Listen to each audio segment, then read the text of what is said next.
It's called SMP, commonly called, and people who don't have any donor area or advanced stages like stage 7, and sometimes female pattern hair loss also, who doesn't want the hair transplant as a choice.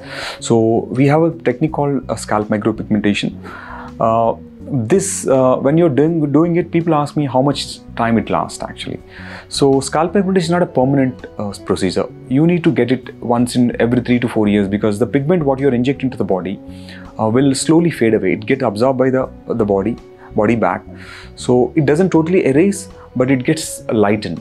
So like a washed, like the mark on the cloth, when you are keep washing it, after certain washes the marks get lightened. Same thing, the pigmentation get lightened. So for which you need to do some kind of a top up or revision at 3 to 4 years of time. So if you're prepared for 3 to 4 years, then scalp micropigmentation is one of the safe practices for the advanced balding stages and complete total alopecia where there is no donor area available, and even for the certain women who doesn't want hair transplant as a choice.